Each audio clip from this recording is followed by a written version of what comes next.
Welcome to the Tim Heale Show. We've got a packed evening tonight, folks. We've got people already lined up down the... Oh, hang on. Let's kill some of this. I've got noise going off all over the place at the moment. So without further ado, what I'm going to do is I'm going to bring in our guests, and then we're going to start off. Not sure what we're going to talk about. So let's see what our guests come up with. Let me just do a few clicks to get rid of some stuff. Take that one off. Take that off. Are you ready? Here we go. In the room. Bang. There we go. We're all in the room. Hey. Good evening, Will. Hello. Good evening, Jim. Good evening, Harry. Good evening, Corey. Good evening. Hello. Let's just put that up there so people know who we are. So, first question. How are we all doing tonight? Not too bad, all not right, too thanks. bad. How are you? Yeah, brilliant. How you doing, Corey? Doing really good. It's not exactly night here. It's just going into the afternoon here in Canada. Still 11 o'clock in the morning where I'm at. So I'm if I was to go to the bar down the street, Tim, it would probably look just like the bar that you're in right now. Pretty empty. Pretty empty. Yeah, it's one of my favourite bars, actually. There you go. I've had a few nights in there, I can tell you. I bet. Right on. How you doing, Jim? Trying to get better lighting. Yeah, all good, Tim. Yeah, thank you. You sort yourself out, Harry. How's Jim? Yeah, I'm just trying to get better lighting. Yeah, shut up, Harry. I'm talking to Jim. You get yourself sorted out, Harry, and we'll come to you in a minute. How was the rugby the weekend, Jim? Yeah, it was pretty exciting, particularly towards the end. Yeah, they just sort of hang on for a result, didn't they? But another 5 minutes, I reckon the Welsh would have won it. So, but it was good, good atmosphere. Not the best quality rugby, but it was exciting. Well, a win's a win at the end of the day. That's it. And a win over the Welsh is always a good one. Absolutely. So how you doing, Harry? You got your lighting sorted out then? Yeah, I'm all right. Brilliant. Yes. Yeah. So sorry. Welcome to the live stream. We've yes. Well, I think. Hello, everybody. We're going to get a few more guests as we go along. So, what do we want to talk about tonight? Where are we going to start? I suppose the obvious one is just throw a ball into the scrum for the what's going on in Ukraine and Russia at the moment. I think that's dominating the news. Yeah, let's have a little lighthearted conversation. Yeah. So no chance of it here, though. So that point of view, what we'll do is we'll probably park that one and just say, whichever way you look at it, Ukraine, it's not going to end well for anybody. No. However, on a positive, COVID's gone away. Partygate's gone away. COVID's in the closet. I'm glad Partygate has. Yeah, there's mind you, they did try and bring it up the other day, didn't they? BMQs. Yeah. Yep. So I don't know what they were thinking there. But Peter Starmer wasting his questions. Oh, he always does. And then yes. McBunter. Well, I think that's the first time I've heard McBunter actually not ask for Boris to resign. I think nobody wants the job at the moment. Well, I can't say I blame him. It is a bit of a poison chalice at the moment, I'm sure. I mean, Boris is, bless him, he's been as much of the mire that he's been in. He's popped up smelling of roses, and Starmer's back in the shit again. Yeah. And he's had so many open goals. He could have got a ball across the goal line a dozen times just in one PMQs. But I don't know who's advising him. It can't. Is he really that stupid to miss these open goals? Tim, considering where you are, he couldn't organise a piss up in a brewery. Well, that's it. So I guess, Corey, you don't see what goes on in our parliament over here, do you? Well, Tim, I try to stay as connected as I can, but I want to keep my sanity. So I would just kind of say that my opinion on it all is pretty much this. I'm from nice, sorry Canada over here, where we apologize for everything all the time. And when it really comes down to it, I've never really ever found one politician, regardless of what party they're at, what their gender is, what their sexual orientation is, I've never found one that's ever really been perfect by any frickin' means. So if I'm searching for that, I'm going down the wrong bloody road. That's all I'm going to say. So I just kind of throw my hands up in the air and do what I got to do to make sure that my little bubble's doing good over here and live life to its fullest and try to do my part to be a good guy. That's all I'm going to say to that. Yeah. Talking to your part doing I can over only agree with you. We just recently, obviously it slipped off the radar at the moment because of what's going on elsewhere. Yeah. But what's happened with all your truckers? Have they all been, or have their livelihoods taken away? Has all their assets been frozen? Well, they've been denied work. I guess it just, I'm one of these guys. I've said this before when I was on your podcast, Tim. I try to respect other people's perspectives a lot. I don't live my life through the lens that a lot of people live it through. I'm not born and raised where you are. I haven't seen the things that you've seen. So my perspective is a lot different than maybe what yours is. But I try my best to understand other people and respect their perspectives, even if I disagree with them in the first place. Now, when it comes to the trucker thing, that's something that really, the one thing I will give them some credit for is that they were able to get a lot of media attention and have it go worldwide based on what they were doing and how they were doing it. But that started off as something that was supposed to be about the truckers going into the U.S. and not wanting vaccine mandates. That was what that started off as.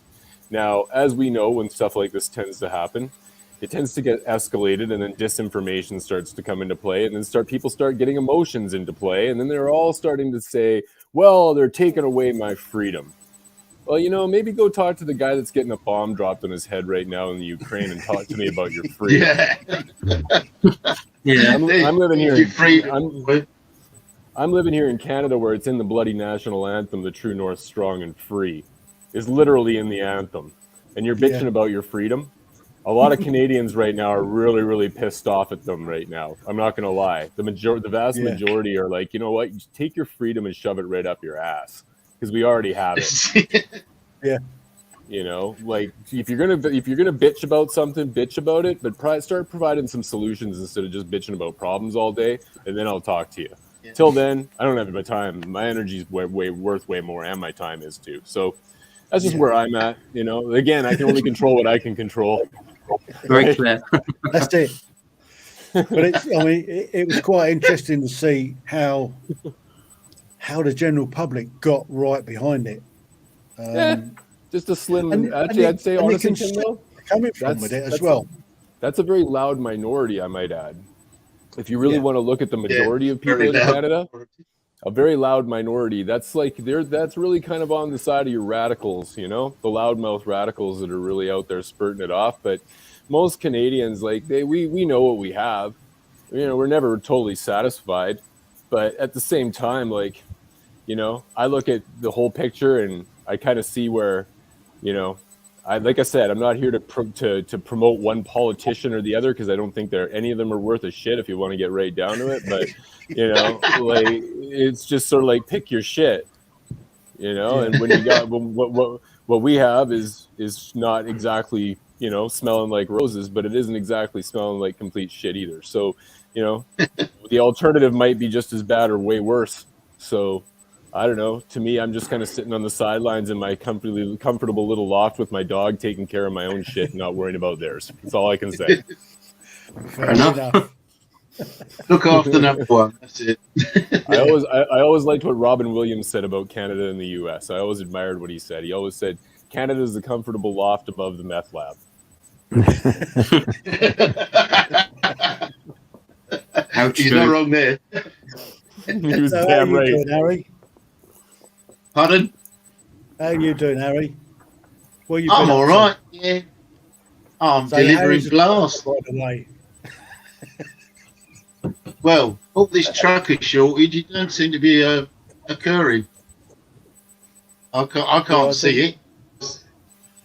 That's something that? else that's sort of gone by the wayside, isn't it? Yeah, all these trucker shortages in the oil business. What a load of crap that was. Yeah. What, can't you get a job there then? Now, unless someone dies, I can't see that Yeah, happening lately. but then you need to know somebody in the family as well. That's correct. Yeah. It seems to be all inside jobs. Yeah. Yeah, can't get in. And as for these jobs that are paying like £27 an hour, what a load of bollocks that is. Sorry. Yeah. That didn't last long, did it? No. They soon found out that they couldn't afford it. Yeah. Yes, we've been conned basically. Yeah, you've been mugged off again. I'll tell you what, I'm glad I gave As up for my our ticket. petrol shortage, do you know how many petrol stations were actually short of fuel? Yeah, not many. 3. 3. 3. And that's because they didn't order it early enough. And then a bloke at BP had to mention it to some journalist. He said, we're short of fuel in a couple of places. And then the BBC jumped on the bandwagon and told everybody that everybody was running out of fuel because they didn't have enough drivers. And suddenly there was queues, disappeared. Yeah. Mind you, it got rid of their stock, the old stock that they had. Yeah. So that helped. I think that's what it was really about, actually. Yes, it was to remove the old stock. During lockdown, you remember we had all that glut, and they were saying that they've run out of storage for all this fuel and everything because people were locked down, they couldn't get out anywhere. So they've got all this stockpile fuel. They got a load that's still being produced by the Saudis and that where we buy it all from. And then all of a sudden, there's a shortage. And then you get the Muppets out panic buying. Which cleared the backlog. And it only took a few drivers to sort of, well, I've got COVID, I might as well have 10 days off. Which escalated the problem, didn't it? Can I throw my two cents into this conversation for a second? I'm not trying to take up all of it, but you know, it's kind of funny. I always thought to myself, I was in the Philippines 2 years ago and I was traveling around, and I went online and I looked on my Facebook and I saw everybody back here in Canada hoarding toilet paper for a respiratory disease, and that was when I pretty much gave up on humanity altogether. So that was just my 2 cents. Don't worry, there were people fighting for toilet paper over here. It's a hot commodity. It was a black market. It's like you're wiping your ass with gold, I swear.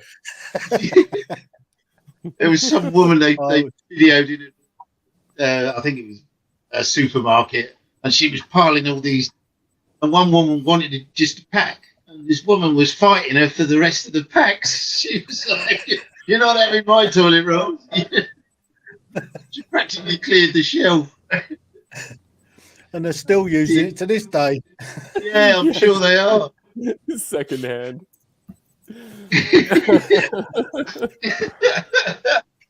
I've got a respiratory disease. I need a shit paper. This conversation's going on a downward spiral quick. Perhaps we should pull it back out the gutter. Perhaps Jim's got something better throwing. This has gone down the pan already. Literally down the toilet. Oh, who started that off? Come on, let's. It's flowing. Okay, let's get back to flowing in the right direction here. William, I'm sure you can put something better into the mix. Oh God! Don't even get me started, Tim. Don't even get me started. Oh, You're talking to a former stripper that took off his clothes for half of North America. Remember that, no? Yeah. Sorry, let me just introduce Corey. I did a podcast on him a few weeks ago. Oh shit! And he spent from the age of 17, 25 years of his life stripping in front of women at clubs. Yeah. Good on him. Made a living out of stripping. I even wrote a book about it. No shit. As long as you made a lot of money. Oh no, man! It was one night it was craft dinner, the next night it was steak and lobster. You never knew what you were going to get in that industry. I'm not going to lie, but at the same time, I was able. Did you? Yeah, lots of dollar bills and no STDs, so I got out pretty lucky. When it came down to it in the end, but I don't know how the hell that even happened, but yeah, it's just There you go, William. There's some inspiration for you. Yeah, right. I mean, so William is our chairman of the Portsmouth and Gosport History Group. He's 17. All right. So there you go. That was right when it started. Corey's podcast, his resume, and you might be able to pick up being a male stripper. Hey. I'm telling you. Sorry, male exotic dancer. Call it what you will, Tim. I don't take any offense. Call me a stripper. I don't give a shit. It's like, at 17 years old, that was back in 1987 for me, and I'm telling you, William, if you want to have a good time, buddy, I can be your agent. I can be your agent. I'll help you out, man. I'll only take 15% of them anyway. We'll set you up with a dance name, and we'll have you an act put together in a couple. You said I'm not already a stripper. Hey, there you go. Exactly. You got me now. You got me. You can always call yourself Big Willie. I always said that my if I was to do porno, my porn name would have been Duncan McCockenya.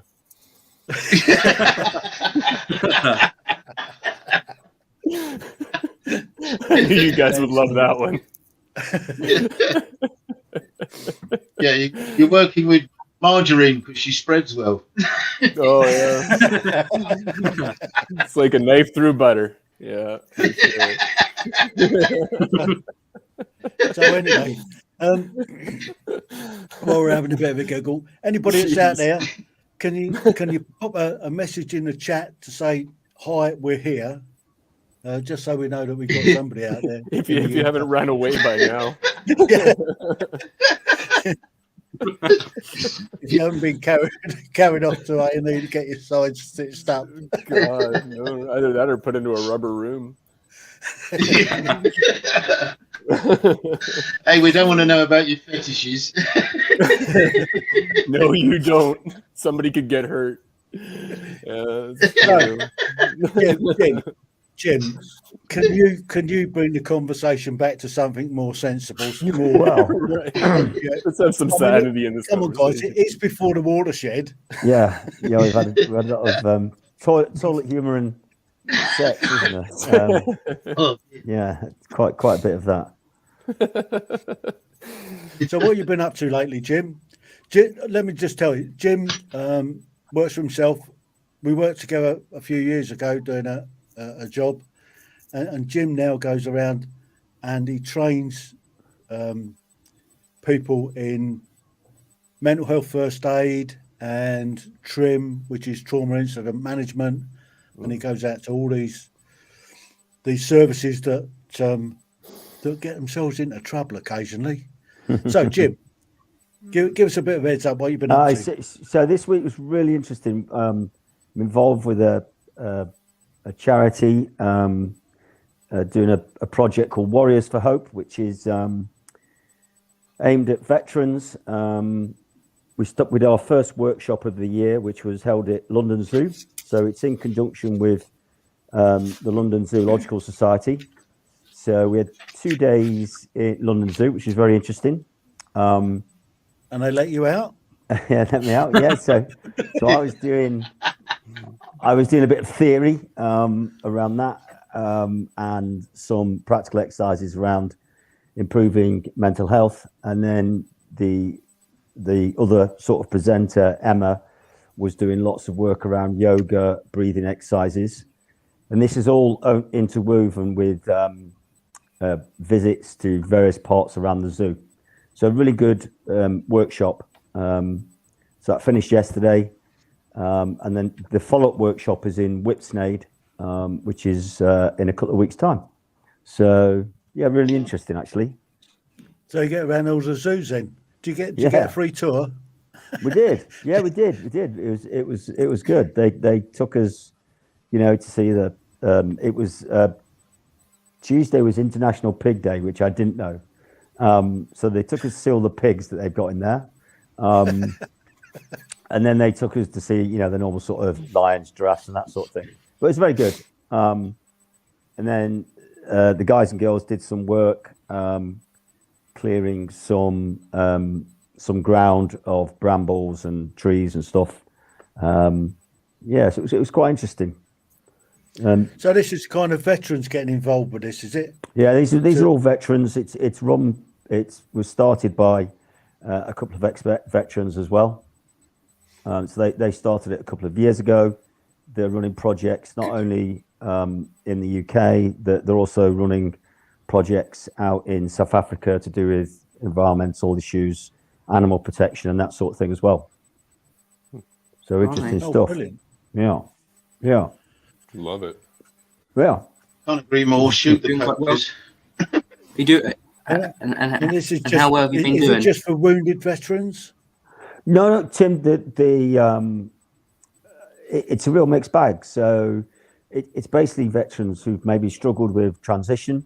There was a couple of veterans who had long-term injuries from Iraq. I think one of the chaps had got injured in Iraq. So it's both physical and mental, problems around their health. And there was a real spread on age-wise, because we had a couple of people sort of my era, joined in the sort of 70s. There was an ex-military doctor. And then on the other end of the scale, we had a really young soldier. She's not actually out yet. She's transitioning out. She's in her resettlement period. So real sort of scope of young and old across the spectrum. Really interesting. Sounds like a good job. Yeah, it was good. It's been interesting. It's been about 3 months in the sort of planning, but now we're up and running. This one will finish, I think, like I said, in a couple of weeks' time. 5 days in Whipsnade, and then I think there's another one penciled in for September. But like all these things, it's funding. There's a lot of fundraising going on. We had some visits from government officials on yesterday as well. And Joe, who's the sort of patron, he's really good at getting money from people. So it's all about the funding side, isn't it, for all these things? But there's another one, like I say, out of a stone. Yeah. So if people want to sort of chip in a few quid, how do they do it? So the best, I suppose, the best link is to go to the SF. I'll put the link in the chat, actually, if I can work out how to do that in a moment. But yeah, you can go to the website there. You'll see Joe's, the profile and what the charity does, and I'm sure there's a link there to if you want to chuck a couple of quid in. But the other thing, interesting enough, was believe it or not, we did struggle to get candidates. I think like all these things start up, people are busy. There's still that reluctance because of stigma and discrimination to get involved in these sort of things. So so we did actually struggle to get candidates because it's not for everyone, of course. But it's starting to build now, so people are becoming aware of it. I don't think COVID helped because a lot of things sort of went on the back burner during COVID, didn't they? And of course, people move on to a new thing. It was desperate during COVID. I mean, that's how I got into this malarkey. So I'm just going to bring in young Steve. Here we go. Could I ask Jim a quick question on that? Actually, Jim, I'm just actually curious. What was your did you ever struggle with any type of men's mental health in any way that made you motivated to want to be in this industry? Like, was there an impact that you had in your life that motivated you to want to do this? Not really. Like most soldiers, I went through difficult times. I was quite lucky, I was well supported. It was just, it was towards the sort of back end of my career, I got involved, first of all, as Tim said, we worked together. So I was the sergeant major of a unit, which is obviously you're mainly focused on the discipline and welfare of the guys. Went on a few courses. Because of that, I did a visiting officer's job as a family liaison for one of our members who sadly passed away of our unit. And then I was invited onto a training team for my last sort of 4 years of service, delivering this type of training within the military. So that was my job. Okay. So when I left in 2016, did a bit of work in the Middle East, and then sort of natural progression sort of moved into this thing. And it was, it's been quite useful for me, because obviously during lockdown, I could still deliver courses online and that sort of thing, but going back now towards delivering face to face. And I work with an actually boss of mine, who actually has got a company that delivers this type of training. So he's really busy involved with the NHS at the moment. So delivering trauma risk management, mental health awareness. I've just started doing some suicide awareness as well for various organisations as well, because they're dealing with a lot of people that come into their door asking for help. Right. So it's a bit of a growth industry at the moment, dare I say. Yes. Yeah, I'm involved in it over here in Canada, but I always say that when it comes to that, and you're absolutely right, people have to be willing, and that's the tough part for a lot of men in particular. It's willing to actually swallow that and admit that you have those things going on, right? I've noticed that. I had a brief, I did deliver a couple of courses in Suffield. And as I don't know if you're aware, the base in Suffield is mainly a British base, but there is a Canadian Army element in there. So we did deliver some courses to some Canadian military.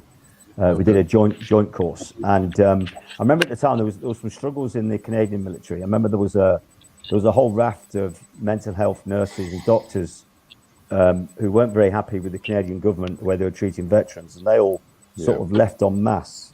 So I know there's been similar problems to what the British Army has had, but I know the Canadian Army had some problems around that.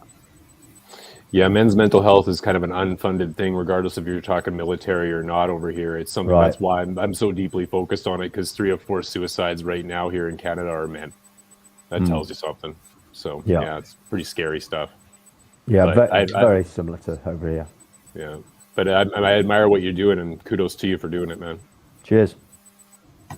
So last week I did a live stream was all about veterans' mental health, and I had a graph that I pulled up showing on average how many veterans take their own life in a year, and it averages out around about sort of between 85 and 90 take their life a year, and this year already there's been 4 that we know of.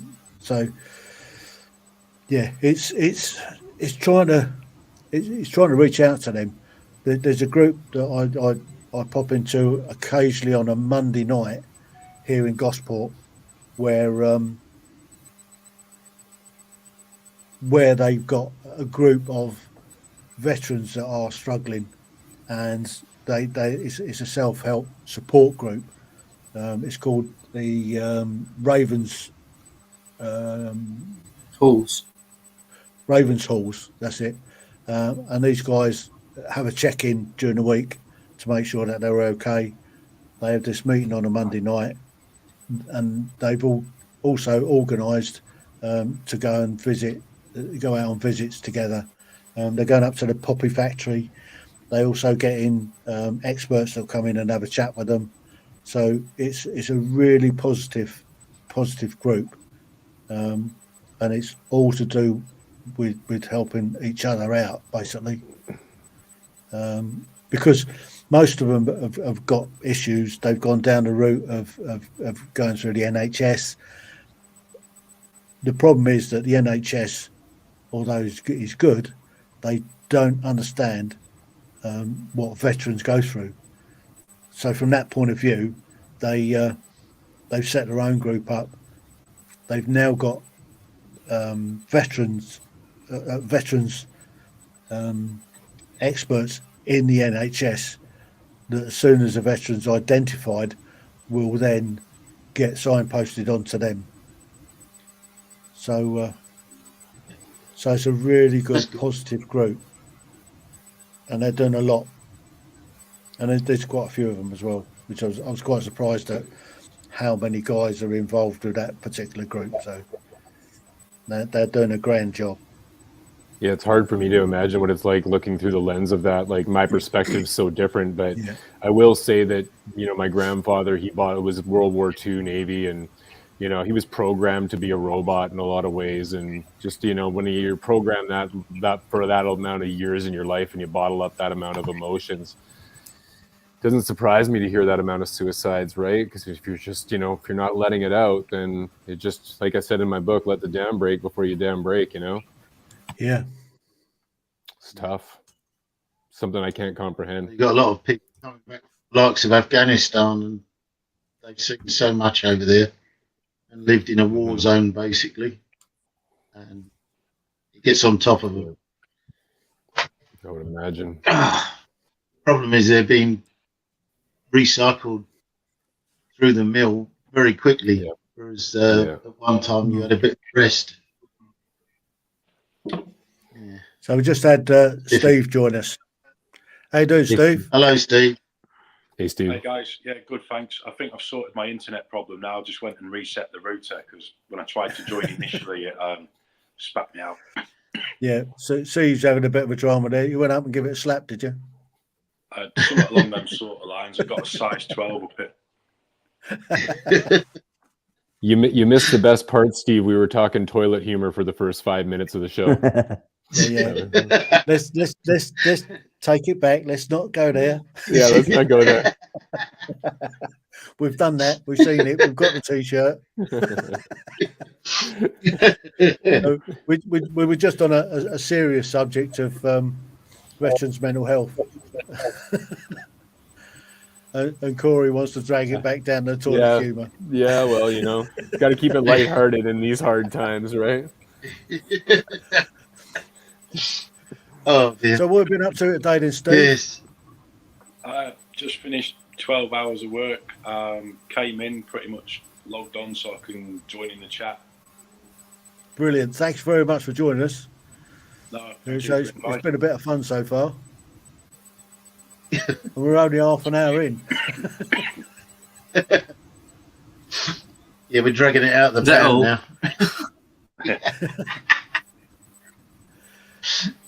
Oh, dear. So, Anyway, where you been working at the moment? You back up in Bedford or you local? No, I'm back up in Bedford, up here now until the 18th. Oh. So, came up Sunday evening. Not coming back home for about 2.5 weeks. Well, working for the weekend as well? Yeah, I've been on days since Monday, and the way the shift pattern works, you switch 1 week between days and nights. So just like watchkeeping all over again, except with 24 off in the middle, I'm on nights tomorrow. That's a bugger, isn't it? Yeah. so you finish up Saturday morning? Dave? Yeah. Do you finish up Saturday morning? Yeah, so Early hours? 7 o'clock tomorrow night until 7 o'clock Saturday morning, the same Saturday night as Sunday night as well. All right. Horrible shifts. Yeah, it's not very pleasant, but shifts are no if you're a shift fun allowance whatsoever. wages to make up for it. Yeah. Oh, we just lost Corey. Oh, hi, Corey. This is there. He'll be back. Right. We've got, as part of the Portsmouth and Gosport History Group, we're putting on an exhibition for the Falklands 40, which is going to be down at the Explosive Museum. The Much Royal appropriate. Navy, yeah, It's very explosive. yeah. So it's the Royal Navy Property Trust that are loaning us a building to put on this exhibition, and to that end, what I'm doing for it is I'm recording Falklands veterans and their story. I've already got 2 in the bag at the moment, and I've got about half a dozen guys on the hook, and girls. Actually, I've got a couple of girls that are going to hopefully come and tell their story of their involvement in it. And I was talking to a guy yesterday who hopefully is going to tell his story. He spent 30 years in the Navy, came out, and he was a teacher, and he was a teacher here in Gosport at the time, and he had to deal with some parents who'd lost, or children that had lost their fathers on Sheffield. There was about 9 of these kids at the school at the time, and went through a bit of a rough passage with it. So I'm hopefully going to get him. Unfortunately, today he's cleared off to Tenerife, but he'll be back in about 5 weeks' time. So I'll catch him when he comes back and get him to tell his story of that side of the Falklands War. Yeah. Tim, just to let you know, I was on standby to go if the rent tits up. Yeah, so we'll get your story, Harry.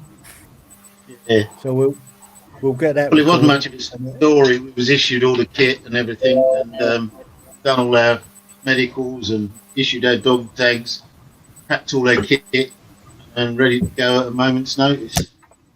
Yeah. Yeah. It was quite the mixed feelings at the time, wasn't it? I mean, we've got quite a lot of archives about just the general people, what they thought of it when the ships went out, and a lot of them were quite scared, and you can imagine why. Well, most of the people in the country didn't even know where the Falklands was. They thought it was up near Scotland. Yeah, Hebrides. Yeah. That's where they did most of the training for it. Yeah. When they suddenly realised it was in the deepest, darkest depths of the Atlantic, they said, "Oh, it's a bit far away." Yeah. Anyway, so I've also got a guy on the hook that's going to tell his story. He was on the Atlantic conveyor. That one took a bit of a hit. Just a bit. So and I had another guy. Basket one. a link to hundreds of photographs. William's hold of those. So, have you been working your way through it? Yeah, it's never-ending archive, is it? I mean, yeah, it is. I mean, some of the videos don't work, which is a shame. But I mean, I'm going to try and get them downloaded onto a bit of a tape so I can watch them properly. But at the moment, it's just a case of going for the photos. It's like, was it 2,400, something like that, or more? Was it? Something like that. Yeah, it was a. It was a guy that was on Intrepid. There was a pair of brothers, the only 2 brothers that went down to the Falklands, and they were both on Intrepid, which was the landing ship, the sister ship to Fearless. So I've already done one of the guys that was on Fearless, and got his story, and that's in the bag. And the other guy I did was on Glamorgan. So those are 2 really good stories. Yeah. So we'll get them published at some stage in a not too distant. You managed to get hold of any of the pilots that were down there? Well, I did have one pilot on dangling on the hook, but unfortunately, he's out of favour at the moment. Say no more. Okay. You probably know which pilot I'm on about. Yeah, I don't think anybody wants to hear about his story. No. Okay. The part of it anyway. I'll tell you guys a military story from my side of the bench over here. Now, be prepared. This is actually one of those ones that's like probably not the normal military story, but when I was about halfway through my dance career, and Steve, you weren't here for this, but I am a former male exotic dancer, so I'm one of those guys. Anyway, so I would go and I do this show in the southern United States, and I get hired by this guy who's in the U.S. military, and he says to me, he says, Corey, I have an insane show that I want you to do in this fur. There's going to be probably about 500 or 600 people there to watch you. And it's all about embarrassing our captain. Our captain is somebody that has been just given us the gears for so many years, and we've had to obey all these commands. So she is now retiring from the military, and we want you to embarrass the shit out of her. So I go in there, and I've done a lot of shows in my day, over 25 years, but nothing was quite as original as this one, because I'm over there, and I got that chair in the middle of the dance floor, and I go out to do this show, and there's nothing but men in there. There's probably like 500-600 men in there waiting for me to come out there and embarrass the shit out of this woman. And I kept it classy. But in the end, I had a lot of fun with her. And after the show, I was in the bathroom getting changed, and it was the funniest damn thing, because all these guys kept bursting through the door, and they were just wadding up money and just throwing it at me, and just saying, man, that was amazing. We've been waiting for this day for fucking years, man. Like, you have no idea. You have no idea what you just did for us. And I got paid to do the shit. And then on top of that, the guy that hired me, he ended up hiring me to be a personal trainer and help him get in shape, which is just crazy. So he ended up being one of my good buddies, and I'm still friends with him actually on Facebook. Great stuff down there. Oh, dear. Great. It's just so crazy, right? Like, you just never know what you're going to run into. But when I ran into that crowd, they were some of the loudest guys, man. They were just screaming at the top of their freaking lungs. They were just losing their minds the whole time. It was so much fun. It was like one of those. Scotties are the same all around the world. Oh, man. It's just crazy. Yeah. So I don't know. Even us male dancers, we have a little bit of one of my best friends when I was living in Florida. He was actually former U.S. military as well, and he was a Vietnam vet. He had a Purple Heart, and he was a pretty amazing guy all the way around. I learned a lot from him, to be honest, and he was one of my closest friends. He passed away a few years ago, but I always called my top 5 my flat tire 5, and he used to always kind of say to me, he was like, you get 5 of them in your entire life, like the real ones, you're doing better than most. And when he passed away, unfortunately, I lost one of those fingers, but I still kind of feel him there, just like when somebody gets an amputation. You kind of still there a little bit. So I don't know. I have a deep heart, although I've never been in the military myself. My grandfather was military, and just I have a lot of respect for people that are in there and doing what they do, but I can't comprehend what a lot of people go through. I just can't. I won't even try to, but I do have a big drive to be able to help men with mental health, because I've struggled with my own, right? So Frozen. Oh, you still hear me? Yeah, you're still there, Harry. Don't worry. Oh, I'm just looking, and I'm thinking, hang on, I'm sitting still. Harry's just back there. He's back for a change. Harry's back there hoarding toilet paper right now. Hang on. I had to bring it back. I'm sorry, Tim. Started him off. I had to go back in the gutter. I had to go back in the gutter again. There you see, he's got some. Yeah, there you go. I knew it. I called him out. I knew it. There's about 4 packs out there. That's good. Oh, God. That's terrible. So we're just going to put it out there. It's all frozen. Anybody's watching, anybody's watching, can they just pop a comment in the comments box, in the chat box, and it, hello, we're here. We's watching you on the telly.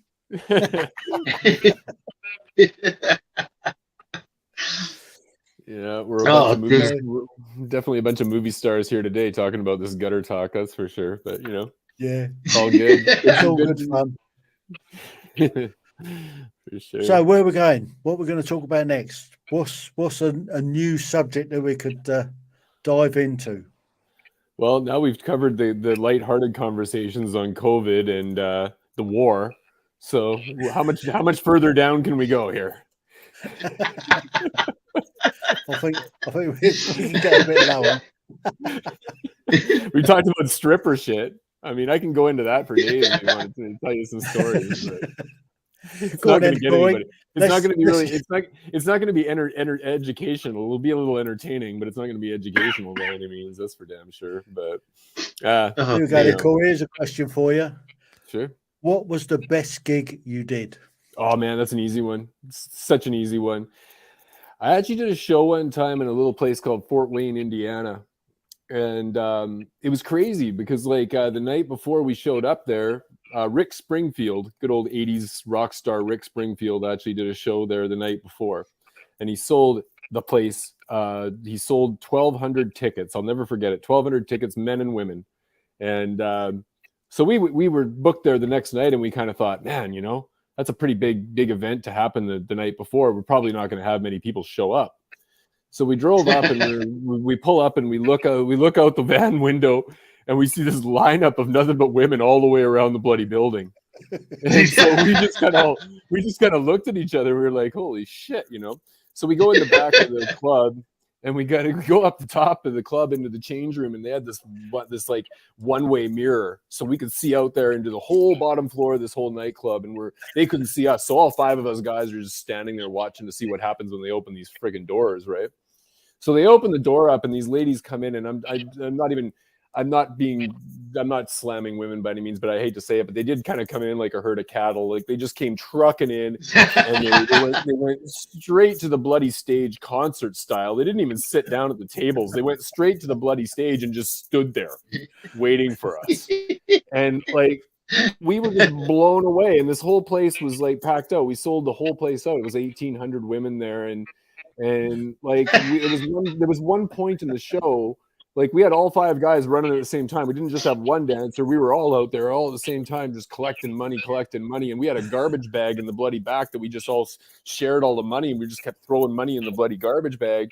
And at the end of the show, we were all standing up on stage, and this one guy, Stryker, he was named Stryker. I used to jokingly call, when I MC, I'd say, oh yeah, 6'4" and hung to the floor. Here comes Michael Stryker. And we bring him out. And anyway, he comes out and he does his act, and then he takes a Polaroid camera and he opens up his G-string and freaking snaps a picture of his crotch. And the whole place goes wild, right? All the women are just going nuts. So the MC turns around and he says, the first girl to throw her bra and panties on the stage. And oh shit, that was it. It was just bra and panties. We actually had a pile on the bloody stage. We had to, it was a pile on the stage. If I actually had, I wish to God I would have just taken a picture of that. I didn't take a picture, but I wish I would have. It would have went in my damn book. It was it was unreal. It was just crazy.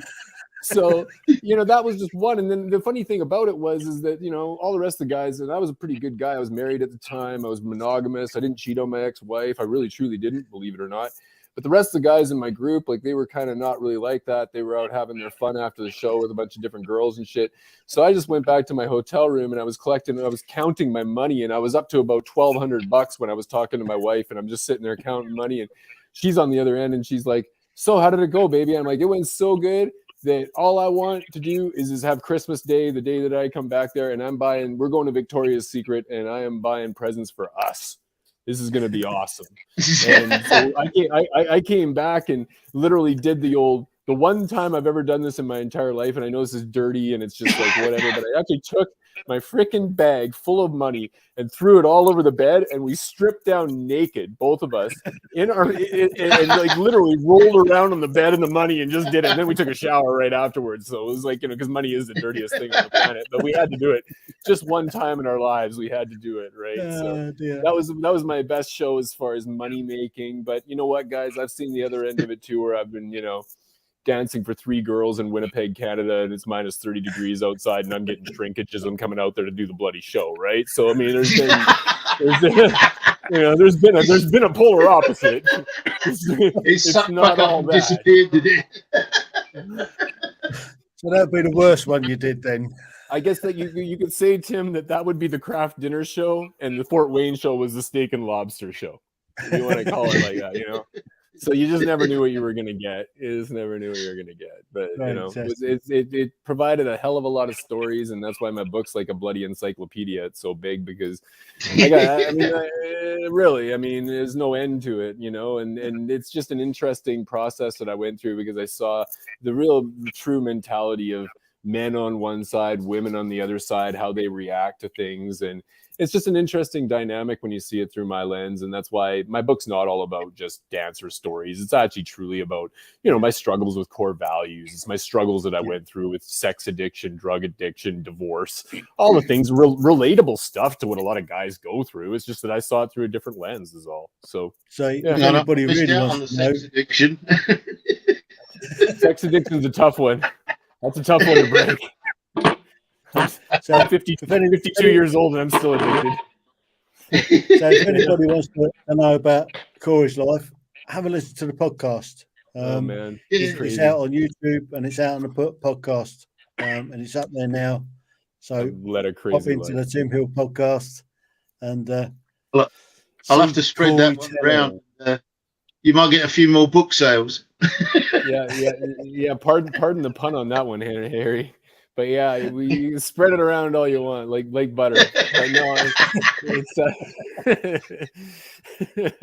but you know what, you guys, honestly, I laugh at myself with my career so much because realistically, I did, sustain a long career and I put a lot of effort into it. Like there's a reason why I won the contests that I won. There's a reason why I was able to go work for the largest beach club in North America. Like there's a reason. And it was because I actually did carry myself with some class, believe it or not. Like I didn't just do that. When I came off stage, I actually dressed the part. I respected people. Like I actually really tried to be a good person in a really crazy industry. So it came back to a lot of my moral upbringing, my grandparents raising me, having a little bit of integrity and morality in an industry that was completely not integral or moral in any way. So, it was just crazy stuff. And, one of those things that a lot of people never really truly can understand, but they always kind of wonder what it was like. They may not want to do it, but they always kind of want to know what it was like. So that's probably part of why I wrote the book, and there's some funny stuff in there. There's some really funny stuff in there. So, Well, I don't know how many pictures of it there are, but I did a messaging dance where we was all naked and we was trying to do the balloon dance with messaging. That didn't work. There are some pictures in the book, but nothing that's going to scar anyone for life by any means. That's for sure. So, but again, it kind of comes down to not what I did before, it's where I'm at now. And I'm really based off of my platform that I was on before. I'm just trying to honestly make an impact to a certain degree so that people can realize a little out there that even the guy that was on stage struggled with his mental health issues too. And when the lights went down and I was off the stage and I got home, there was a lot of times I didn't like what I saw in the mirror, and just being honest about it.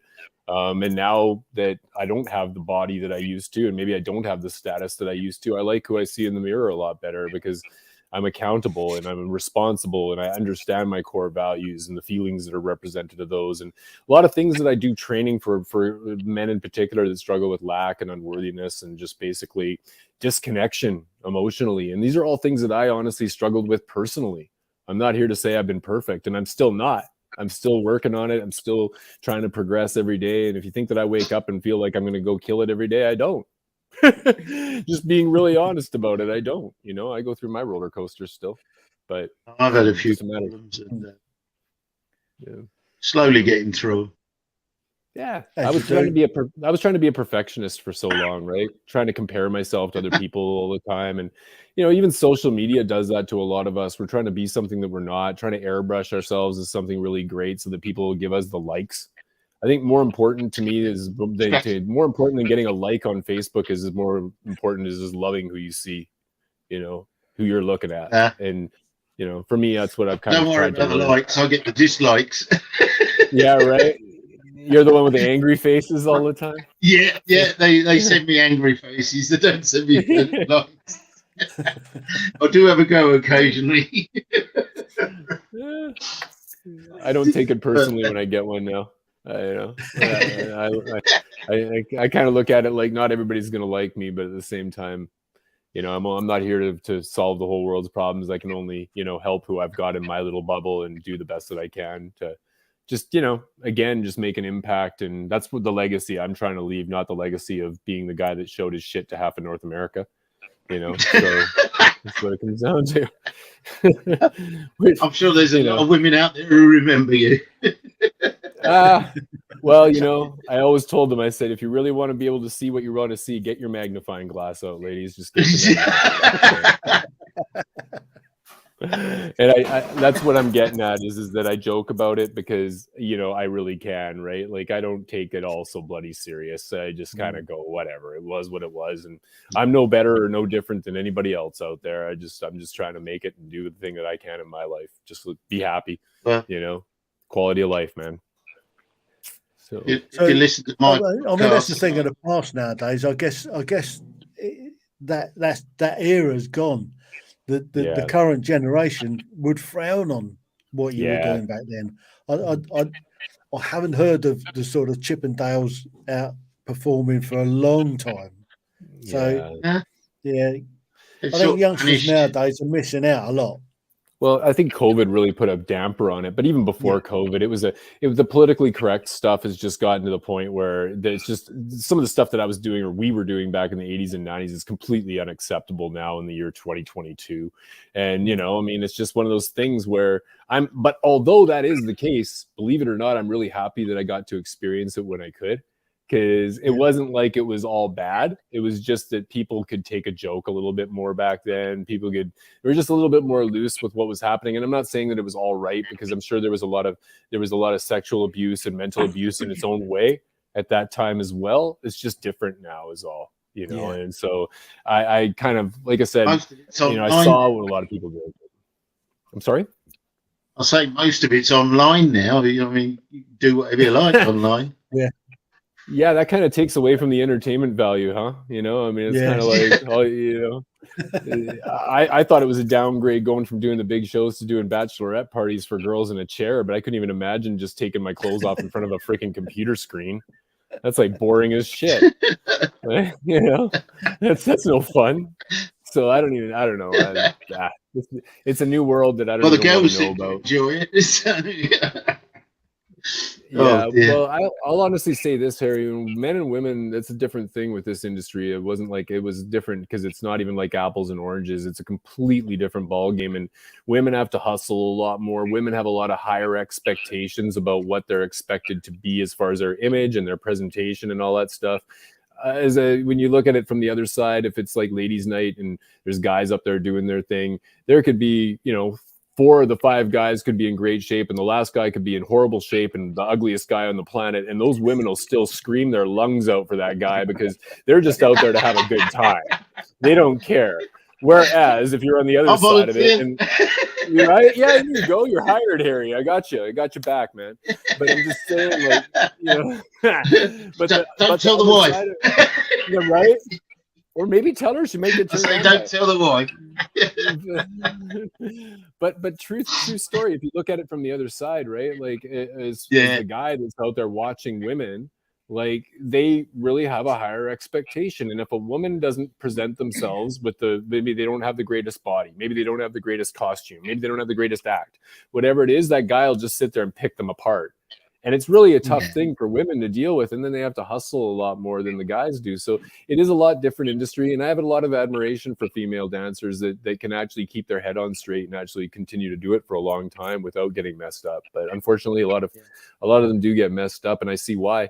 it's a tough industry. It really is, you Mm. know. So yeah, I was lucky, you know, with my industry, because like I said, the worst thing that I ever got, I think, was some fingernails across my chest one time from some woman that got a little bit too excited, and you know, that was like, you know. So I mean, that's not that bad, but I did more injuries to myself than I ever had done to me, you know. And I'll give you guys one to entertain you a little bit here. But I was actually doing a show in Edmonton, Alberta, Canada one time, and they had this stage where it was kind of set up in the round. So you have this, like, the crowd is all around you, and then basically the dance floor was kind of sunken.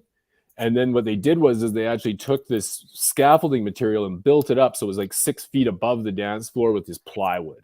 And there's this big ass stage. So I was doing this one move that I did, and I did this spin move, and I was spinning all the way across from one side to the other. And then at the end, usually I would actually plant one foot and kick out the other direction.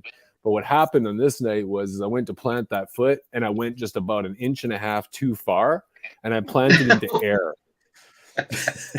And when I hit the corner of that stage, I actually hit the actual, like, the corner of the plywood. I actually hit it right on my ankle, and then I dragged my inner leg all the way down the side of the ankle and went right over the side, like in a G-string, bounced my crotch right off the corner of it, and flipped over and landed on the bloody ground 6 feet down, and the whole crowd just went just dead silent. And so I'm laying there bleeding on the damn floor, and the rest of my guys come running up, and they think I got a broken leg or something. And I'm like, I'm okay. And I got back up, and then I, you know, took my sorry ass back up on the stage, and I'm still bleeding. And I put my blanket down on the stage, and I just decided, well, I can't really dance anymore, so I'm just going to lay here and do some bodybuilding poses. And then the lineup started. It was crazy. The lineup started, like, and here in Canada we have loonies and toonies, right? Like the coins. So all these girls are like lined up, and they're just like throwing coins at me, and they're like, "This poor son of a bitch. We're gonna give him sympathy tips, just sympathy tips." I feel so bad for him. Like, you know, his show wasn't even that good, but he's hurt, he's bleeding. We'll help him out, you know. So. That was one. And then another one was when I was working a small town show in Alberta as well, and we used to use Pert shampoo. And Pert shampoo back in the day, before like the original formulation, when it was actually under black lights, believe it or not, it used to glow bright green, like lime green under black lights. So I used to use this shit when I'd be out doing a show. So I'd, you know, the DJ would turn all the lights down, and I'd just, you know, black lights only, and I'd hit that thing and drop it all over my chest, and I'd have all this friggin' glowing green shit all over me. The crowd goes wild, right, and all that. And so, you know, and then I drip some on the floor, of course, and then the DJ flips the lights back on, and I can't see it. So I go to wipe it up, and I'm wiping up my mess, and I missed a big freaking puddle of it. Didn't even see it there, like a huge puddle. And then the DJ flicks the lights back on for, like I said, for me to do this last song, and it was a fast song. So, you know, I wiped myself off, and I'm out there jamming, doing my fast song, and then he flicks the lights back off. And I didn't even notice it when I came trucking by, and I hit that friggin' thing like a wet banana, and I flew right up in the air and went smack right down on my ass, right in the middle of that puddle of green glowing shit. And it was all over the whole front row. The whole front row got dosed. Like, and it was just like, and I was just laying there on the ground, like, with feeling like I was gonna break my hip or something. And they're just all these girls are all just losing it, trying to wipe this green shit off of them. And oh my god. So, another day in the life of a male exotic dancer, you know. So yeah. Ask me to tell you another story. I'll keep going all day long. Oh dear. I'll be appearing at the Comedy Cafe later tonight. Yeah. It's just crazy. What about let's change it up slightly. Let's talk about woke. Switch subjects. Let's have a pop at woke. Woke and cancel culture. Woke means. Oh. I'm getting fed up with him. Where are they going with this? Well, based on the last conversation, I'm about to get. Sorry, one of them's come out in Heale and said that tickling your child is something tantamount to abuse. Bloody hell! You can't. When can't you tickle a child? You know, are you allowed to touch them? Oh God, no, not as far as the woke memes are going. Yeah, bloody. Well, I mean, They come out with some shit. There's this lot all worried about their pronouns, and there's a freaking war going on. Hey, I think we should just start a business and start selling bubble wrap. Yeah. Just bubble wrap your kids. Good to go. That's it. Bubble wrap them up. Yeah, Off they go. Because we don't know what they're going to end up like. Hey, I was born in Surrey, British Columbia, Canada, which is just outside of Vancouver, and that was a badass area when I grew up out there. And it was middle class society, but there was no damn bubble wrap where I was from. None. None at all. I was lucky. I only got spanked one time by my grandfather, but I remember exactly why the hell I did it. And I was pretty young, and I never did it again. I told my grandmother to shut up one time. That wasn't good. I can still feel my ass stinging. So I can count the number of times on one hand that my parents had to hit me. And there you go. Every time was pretty justified. But after the third slap that I received, I remember I was about 13 and I came in from school. I said something. My mum didn't agree with, and she went, crack. Thinking that I was a big man, I went, Mum, that doesn't hurt me anymore. So you've just wasted your time. And she used to wear these little rubber-soled slippers. And she reached down, took the rubber-soled slipper off and belted me even harder with it right across the top of the arse. I yelped. I must have jumped about 2 foot in the air, and I had welts across the back of my bum cheeks where it hit. She went, I bet that hurt though, didn't it? I turned out okay. I got the you think that's bad? When me and my brother were bad, our mum used to chase us with a cricket bat. I'm not joking. I was pretty good at running after that. then she changed to a tennis racket because it was lighter. Oh my God! She threw a cricket ball at us when we got really bad. A real cricket ball. Oh. I've still got it downstairs. You guys, it's so funny. You guys are halfway across the world and you have your stories, and it's so funny where different people are in different cultures and everything, the way that parents react to the kids. And my ex-wife was actually from the southern U.S. and she was from Georgia. And you know what her grandmother used to do when she would get in shit as a little kid?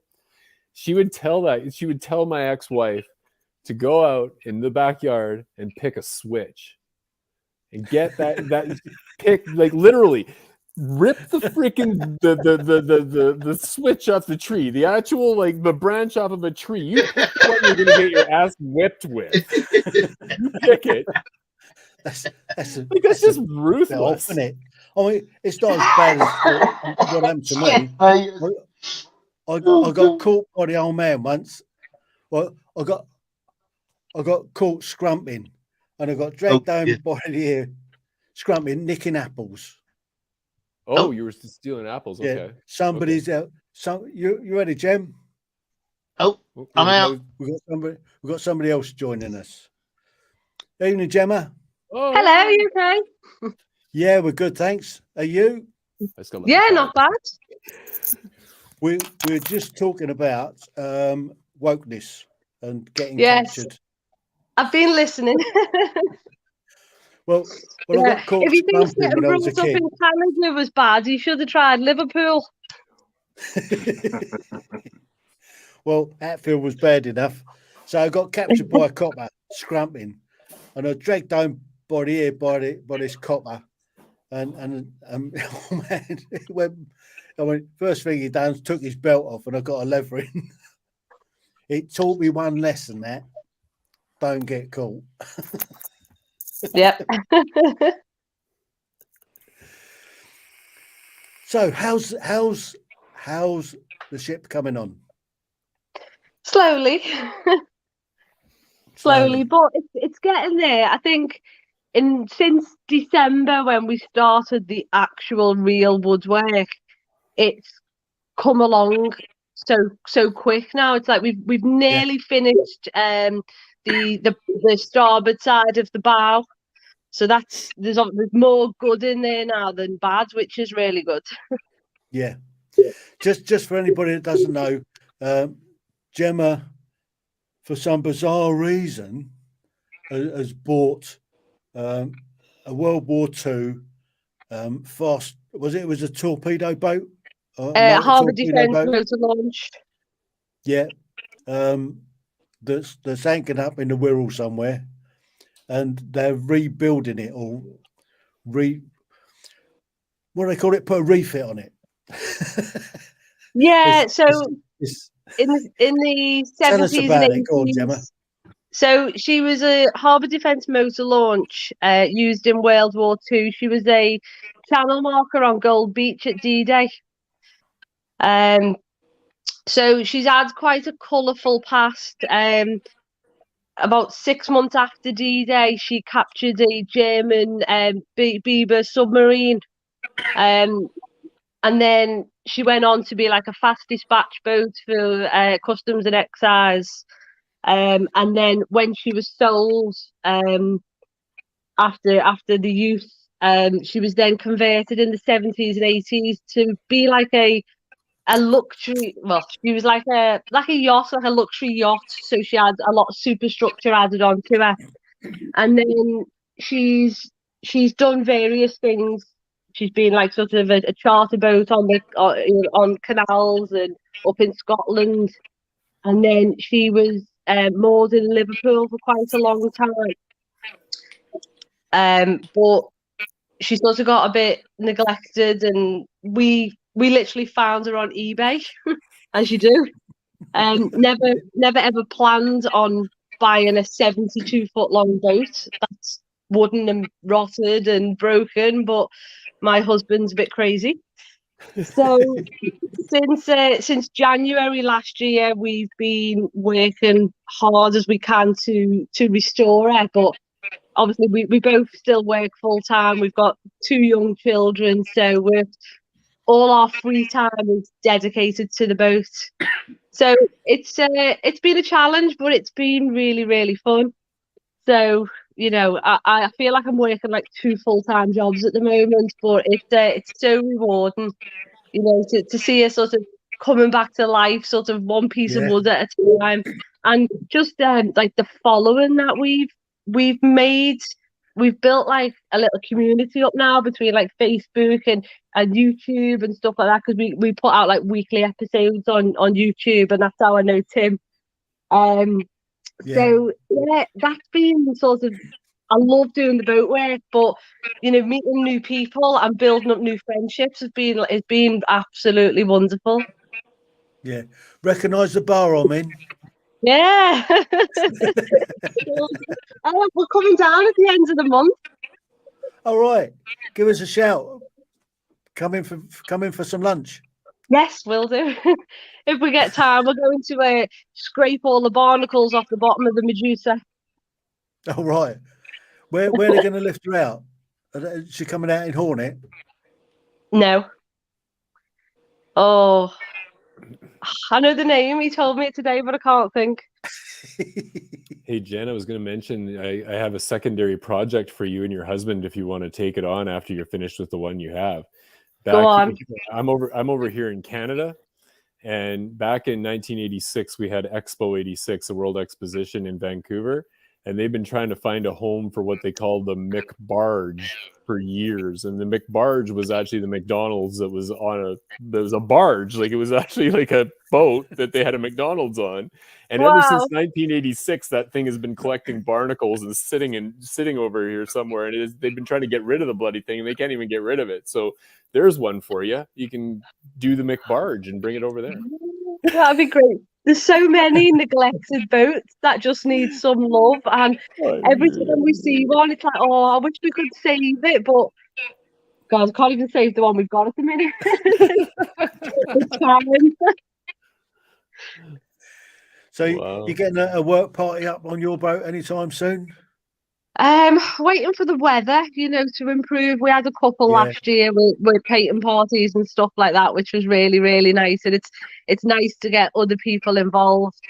But obviously my biggest fear with getting too many people down who I don't know and I don't trust is what happens if they fall off the side of the boat and try and sue me? Yeah, that's You know, that's kind of the way, a dodgy one, isn't it? yeah, it is, and it's like, where there's blame, there's a claim nowadays. Is the culture we live in. So Yeah. I'd love to be able to get loads of people down to help, but when you actually look at the risks involved, it's like, I want to open myself up to that. Yeah, somebody falls off into the mud, gives himself a mud pack. Yeah. Hey, But we've got. I went out 3 weeks ago to California. From a guy that I got to know over Facebook since starting our YouTube, who has got a Saw the 1955 episode. cruise ship, which was the first cruise ship Germany were allowed to build after World War II. It was called the Wappen van Homburg, and it's been in James Bond films and stuff like that. Yeah. So for the past 12 months, I've got to know him really well, and I've been pushing him all year, going, open up a YouTube channel, because it's so fascinating what you're doing. And his story is quite similar to ours. He found it on Craigslist. He's never owned a boat before, and he bought a 300-foot cruise ship. So that was really nice to have the experience to go out and stay there for a week with him. And you know me, I got stuck in. I brought my work boots. I painted the boat a bit. So that was really, really nice. Yeah, I saw the episode. Yeah, fantastic. On your World War II boat, my brother-in-law found an old aluminium boat, and he did it up and got it back in the water.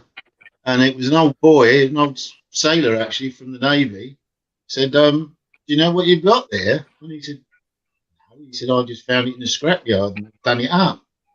And he said, you've actually got what they used to use to tow the targets for the gunners to aim at. So that was a bit of history as well. Yeah, so fascinating. He ended up selling that and making a lot of money.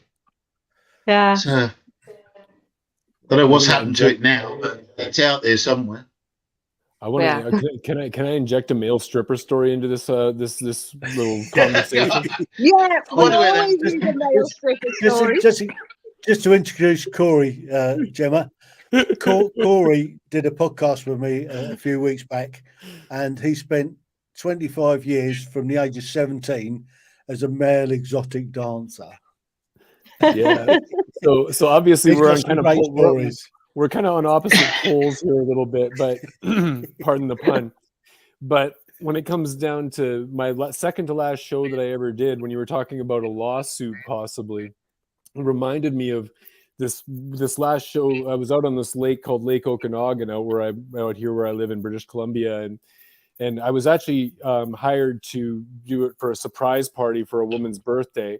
And so I actually was first mate. I was pretending to be first mate, and the captain was driving us out into the middle of the lake and whatnot. And I ended up actually going up, and I did this cowboy act, and I got up on the top of the stage, and my hat, of course, blew right off at the beginning of the show, and I lost that in the lake. So that was kind of disastrous. And then I ended up doing the show, and the women got really drunk, and they had a really good time, and they were all just it was a big success, and everything was awesome. And then we came back in. And as soon as we got off, I got off first, and I went and stood over there, was waiting for a ride to come pick me up. And I looked, and I was watching all these ladies that were watching the show, and they were coming to walk off of the boat. And there was this little plank that was probably maybe, 6 or 7 feet long between where the boat was and the actual dock. And they went to walk over, and they were all drunk. And the one girl that was her birthday party or bachelorette party or whatever, she was all dressed up and stuff. And of course, she's walking across that plank, and she's all drunk, and she trips over her costume that she was wearing and ends up right in the bloody lake and just falls right in the lake. And here I was just thinking to myself, oh my God, like this is a lawsuit waiting to happen. And then, this is typical ladies' night stuff. Like they're not going to let that end their night, right? So she scrapes her ass up and gets out of the lake, and then they just, they carry on and they walk over to the nightclub, and she just walks into the nightclub just drenched from head to toe, and they just kept partying, right? Whatever. It must go on. I just stood there and shook my head, and I was just like, wow. And that was my second to last show I ever did. So Oh. Tim, you missed the whole thing, man. No, I didn't. Heard every word. God, Yeah. so bloody funny. But yeah, I know. What was that? A comfort break, Tim? Yeah, can only apologise. So He was I'm on the old Adam's disconnecting. Ale tonight. He had to disconnect for his sanity. I've got another interview to do at 11 o'clock. Oh dear. It's a bit late, Let me isn't tell it? you. Yeah, I know. It's because I'm doing America at the moment. I did America too. I kind of dried up a little bit with the guys around here that I was doing on the podcast. So I joined this pod match. This is how I got to meet Corey. Yep. It's a great platform for meeting people to do podcasts. And ever since I started that, I've actually done 14 now, and I've got another 10 lined up to come on. So I've got one to do at 11 o'clock tonight. I've got one tomorrow night at 1 o'clock 1 o'clock on Saturday morning. He's in Australia. Oh my God. And then I've got about 3 or 4 next week, and they're all in the bag to come out. And what we're on at the moment, this StreamYard, is brilliant for this sort of thing. So this is actually, as well as being a live stream, it's also recording. So what happens at the end of this, it puts itself up onto YouTube. All right, okay. So if you would please share it around on your social media. Say we was on the Tim Heale show the other day. Yeah. Why don't you go and drop the link in our group now and tell them that we're on and get them all over? I don't know how to do it. Or feel free just to send it to us, Tim. I'll post it up on my stuff. Ladies. Yeah, I'm gonna have to say good night, gentlemen and lady. And right, I'll catch up with you Harry. again soon. Yeah, bye-bye. Same time, same place next week. It was great, Harry, and make sure you Tim. keep that toilet paper freaking safe now. Don't forget that toilet paper. There you go. Look at that. Look at that. Bye-bye, everybody. Good night, Harry. Yeah, Bye. Harry, take care.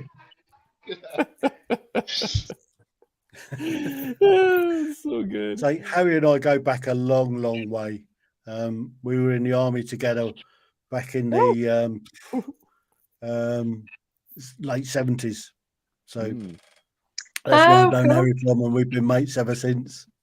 Oh. So you're right, Tim. Though. Yeah. You sure meet some interesting people through Podmatch. I'm telling you, man. Because brilliant.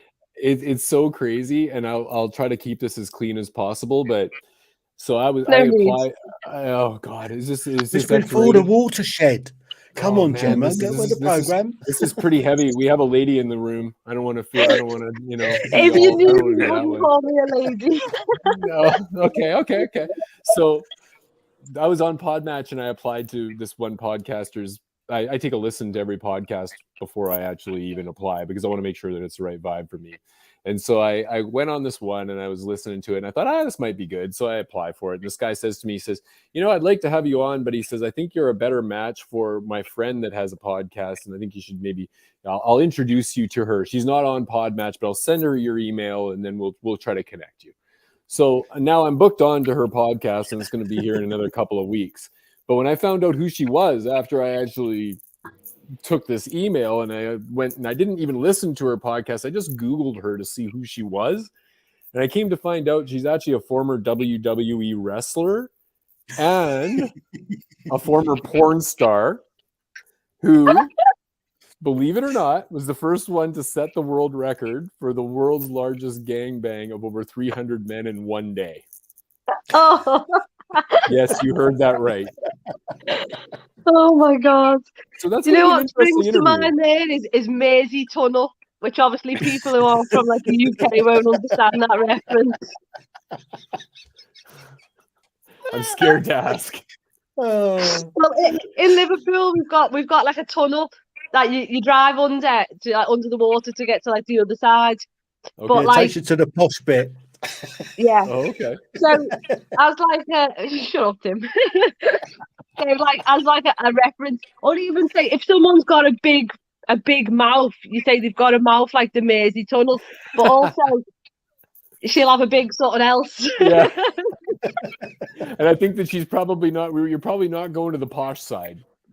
Probably not. Coming back from the boss side. Hello from the middle. Oh man, you know what, Tim? After this show, you may as well just rename your show "Gutter Talk." Just go for it.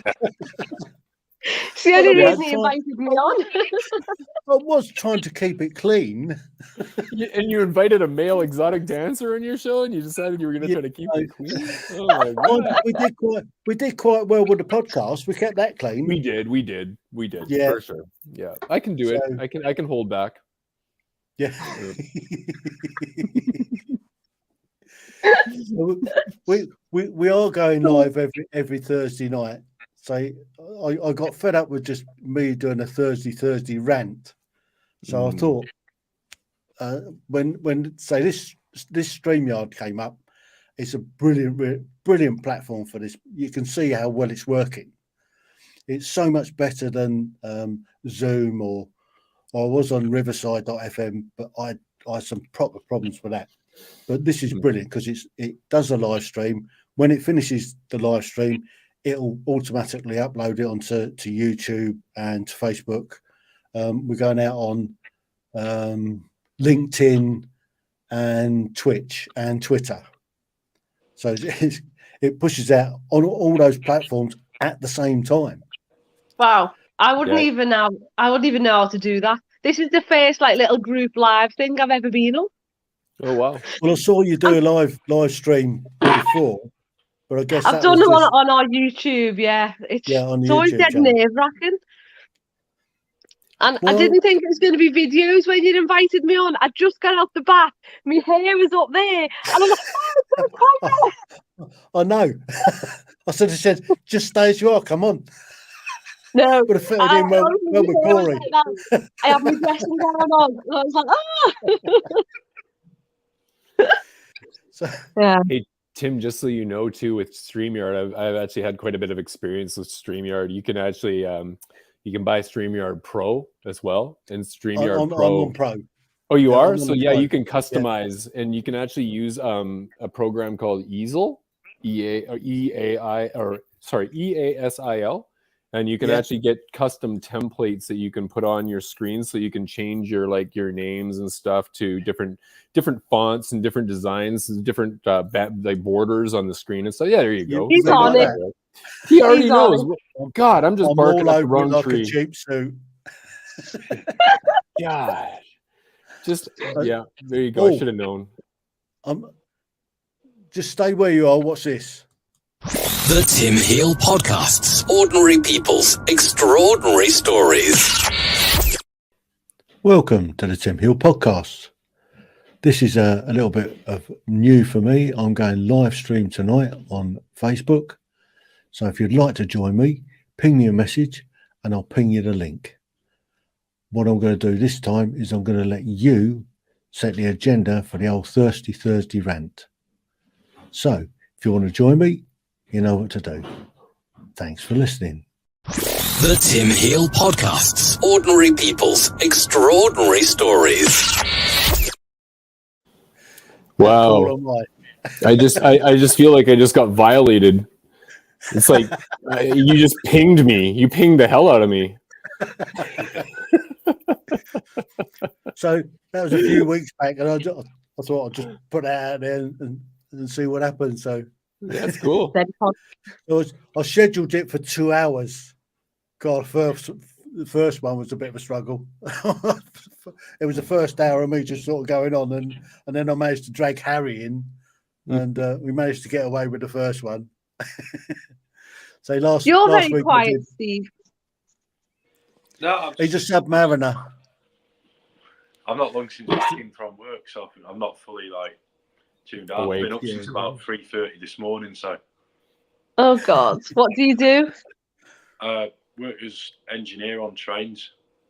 Oh, cool. So Exciting. They keep shifting him about as well because he lives down here in around sort of it's just out of Sedgensworth, isn't it? Near Edge End, so just like the outskirts of Southampton. And he's sent to Bedford. Could be worse. They could send you to Coventry. Yeah, that's true. I'm in Northampton all next week, so I'm going further north again. I'll be able to go and watch the Saints then. Get a ticket for Friday night game. Yeah, it's not that much further away, but the only benefit I've got from being up here is that a lot of my friends actually live in the Tri-Counties area. So I've got friends in Cambridge, just outside of Kettering and things, and they're only about 20 minutes away. When I'm at home, it's like a 3-hour drive to see them. So keeping myself. So Steve did one of my earlier podcasts quite a while back now, and Steve is a Submariner. Now, when you see Steve, I mean, he's 6'4", 6'5". I mean, he's huge. Yeah. I mean, he fills the room, and they put him on a submarine. I don't know what they were thinking. Oh. You can see the dent in his head. Oh, no, there is an actual. Oh my God, I can see it. Every bulkhead. I'd be so stressed out I wouldn't even have a 4-head anymore. I'd have a 5-head. As that it sounds, it's so much bigger down below than people realise. There was only like 3 compartments in an entire submarine that I couldn't stand up in. Wow. And that didn't happen in one of them. There was a refit done. There was one pipe here, and there used to be one that came in, went over it like that, and whoever refitted the pipe put it underneath. And subconsciously, I used to be walking and talking, and you sort of had muscle memory, so you knew when to go like that, when to duck down and whatnot. I was talking to my friend walking down the main passageway on 2 deck through one of the V class, and went like that. That was it.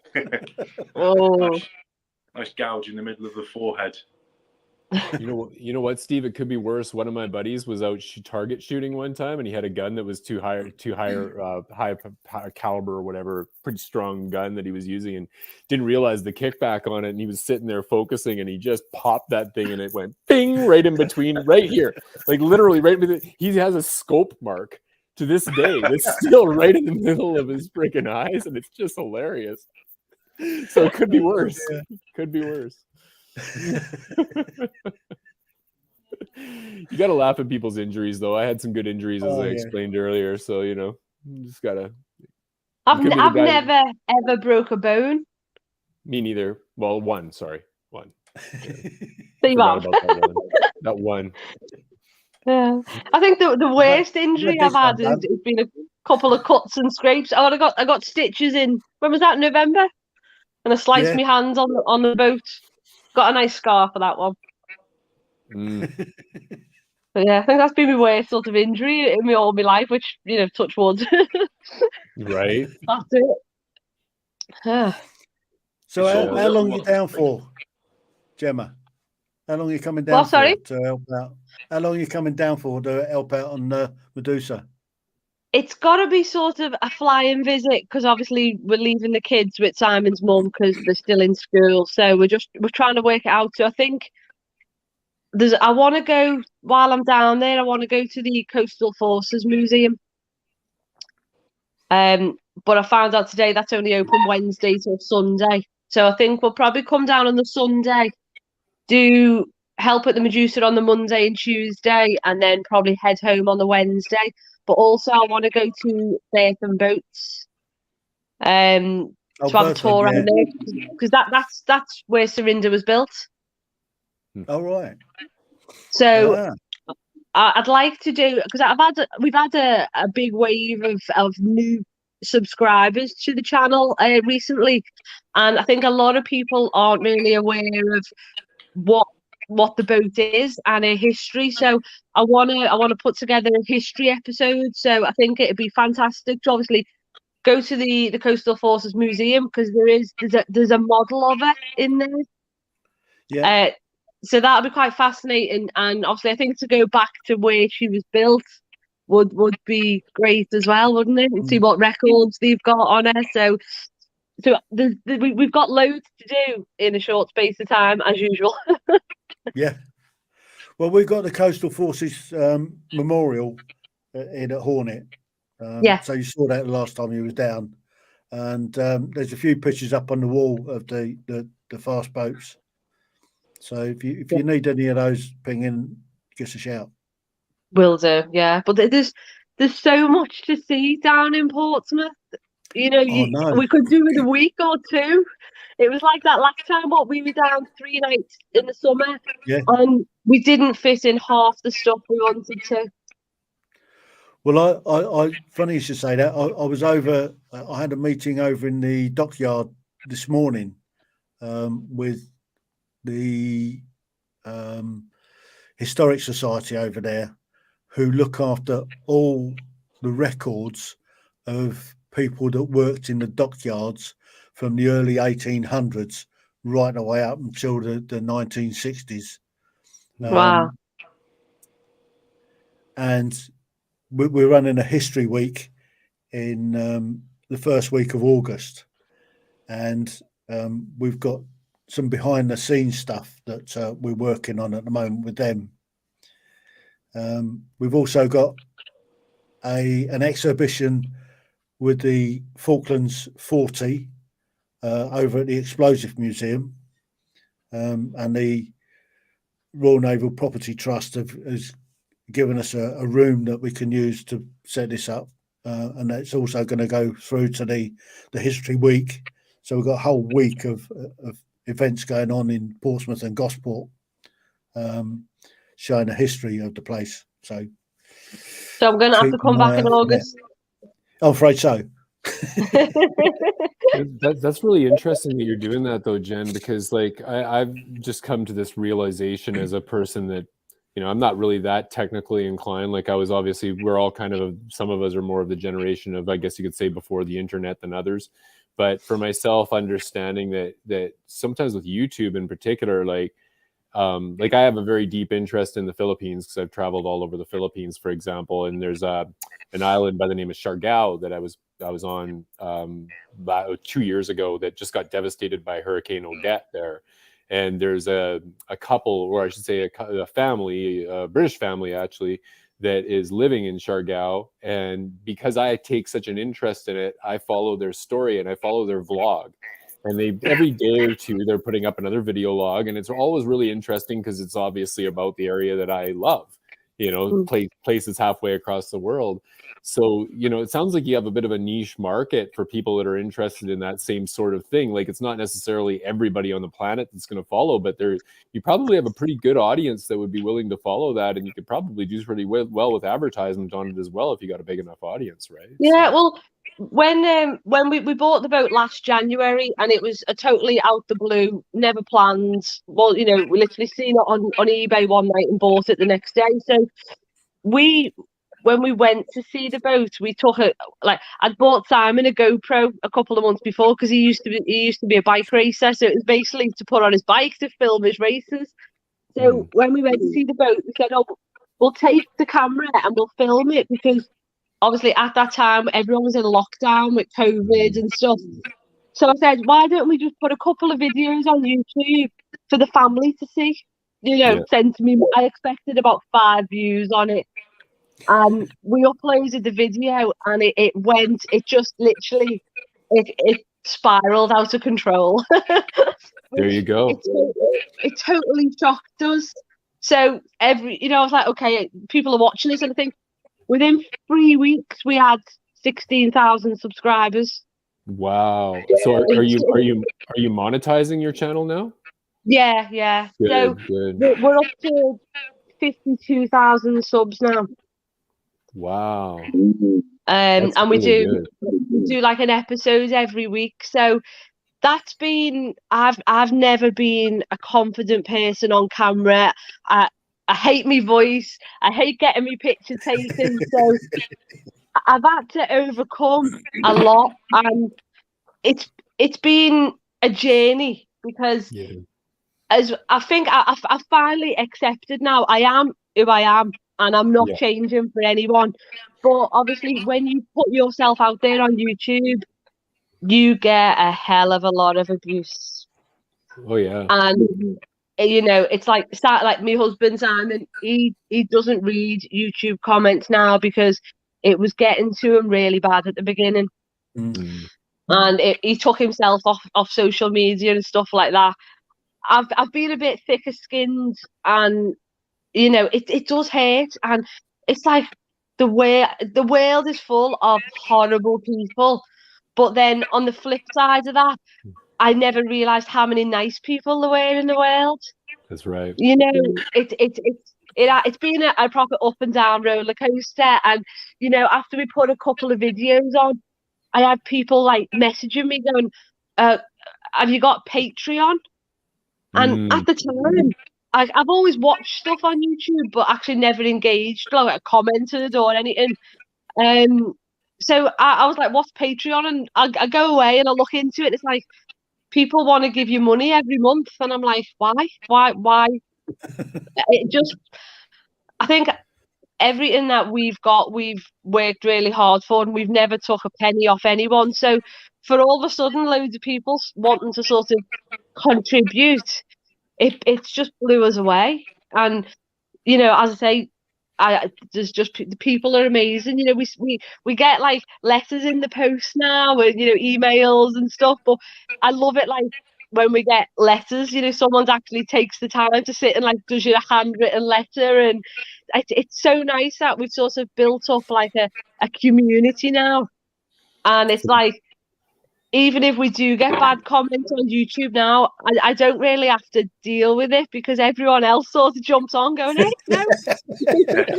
One genetic. You know, it's like I've had a lot this week, and especially since going to America, and I've had a few shitty comments pardon me language, this week. I've like about me accent. Why you should change your accent, and you know what language are you speaking in and stuff like that. And it's like it makes me laugh. You could put your Wirral accent on. I'm from Highton. Is that near the Wirral?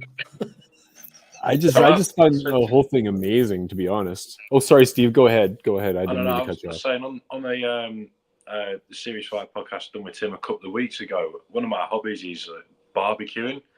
My wife thinks I've got a bit of an obsession, so I've got like 7 different barbecues, but they all do different things in my like. Everything's got a purpose, type of thing.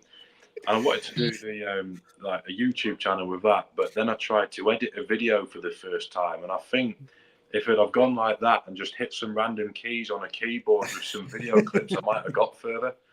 Wow. Really, the first draft was okay, but I tried to match the background music to just as the clip changed from one bit to another. When I merged them together, instead of coming together like that, the 2 clips ended up like this, and so did the background track.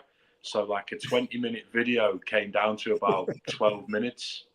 Oh, it really, yeah. It's an art. Yeah, I'm not in the generation. You know, we had internet when I was a teenager, but it was, you know, dial up and AOL and waiting for the dial tone. And if your mum was on the phone, you couldn't use it. So, you know, I can work an Excel spreadsheet. So that was about it. So that's been a learning curve as well. You know, it used to take me a week to edit an episode, and you know, I can do it now in a couple of hours. So the more and you can see from our videos, you must have noticed, Tim, from the first couple of videos to the quality that we're at now. You know, it's learning, and we are the type of people that we learn and we adapt. So, you know, every week we try something new, and they are 100 times better than, you know, if you go and watch the first episode and the last episode, you can see the quality difference, can't you? So what package are you using to do your editing on? How are you doing it? DaVinci Resolve, which is free. Right.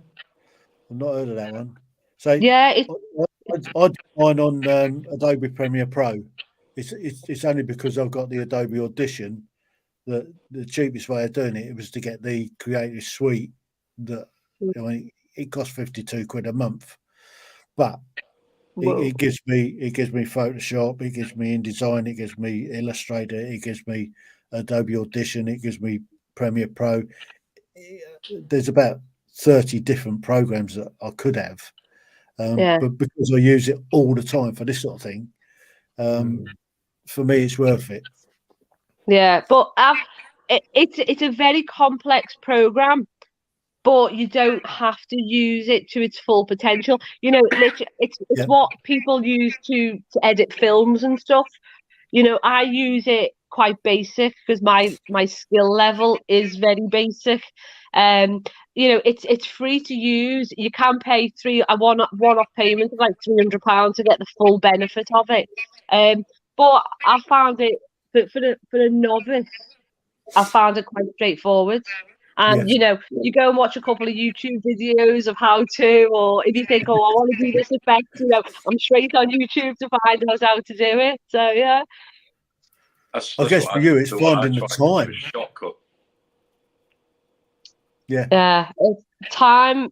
I'd say it's like you can probably tell by the bags under my eyes, because obviously we both still work full time. We run our own company, so that's a demanding physical job. And then of an evening, it's editing videos, and of a weekend, it's, you know, manual boat work. So poor kids, and filming at the same time. Yeah, and I'm trying to be a mum to the kids and tidy my house and do my washing, and it's like there's not enough hours in the day. There's always that issue. I mean, I'm retired and I don't know whether I had time to go to work. I mean, I understand that. You just find time to fill your day. Now I'm involved with this Portsmouth and Gosport history group. It's taken up more time. So, but and now that I've gone to doing a lot more people telling their stories. And on that one, Gemma, can I do you to tell your life story? My life story, or just the past year? Yeah. My life story could get interesting. You'll be surprised how it goes. Because the basic format, I asked people when and where they were born, to describe what it was like where they grew up, the schools they went to, and the education they got. And then once we've gone through that, we'll look at their work history, and then we'll focus in on a specific area. And for you, it's going to be the boat. I've got quite a colourful work history, though. We can explore that. I'm quite good at asking questions, aren't I, Corey? Yeah. Oh, yeah. But the problem is, Tim, we didn't even scratch the surface, man. I know. Look at how episode. Look at how thick this book is. You only got to this part. There's all this left. So crazy. We were talking so much about my hometown and stuff that you didn't even get to the good stuff yet. Oh, there you go. We've got to come back and do that. You know, if you were to put my life into 3 movies that were popular movies back in the day, it would be a combination between Forrest Gump, Magic Mike, and Joe Dirt. That's me. That's me. That's in a nutshell. Bullet points. That's it. Brilliant. But I was going to say, though, I do find it very amazing that, you know, I mean, we're all of this mindset. We're just talking about having to work our tails off for what we get and everything else. And it's kind of like, it is interesting to me when I follow these people in the Philippines that are doing what they're doing.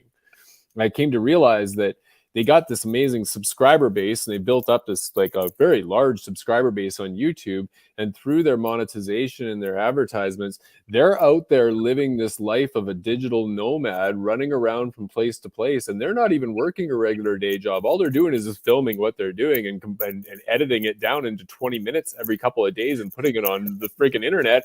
And they go back to living life again. And I'm thinking to myself, what the hell have I been doing all my life? You know, like, I've been barking up the wrong tree completely. Like, brilliant. You know, thing is, there's that many people doing YouTube nowadays. It's actually, you know, I'm quite surprised that we've got as big as we have over the past 12 months. So I think you've got to have the content that people want to watch, haven't you? But Yeah. That's the key to YouTube it. nowadays is better than TV. You can pick anything that you want to watch. Yeah. But you know what? The honest thing I is, watch more YouTube than television. same here now. And you know what? The crazy thing is that even for myself, and I'll be honest with you, up till just a few years ago, before I started to write my book, I thought to myself, what value do I have? All I was a guy that took off his clothes for half of North America for 25 years. What value do I have, right?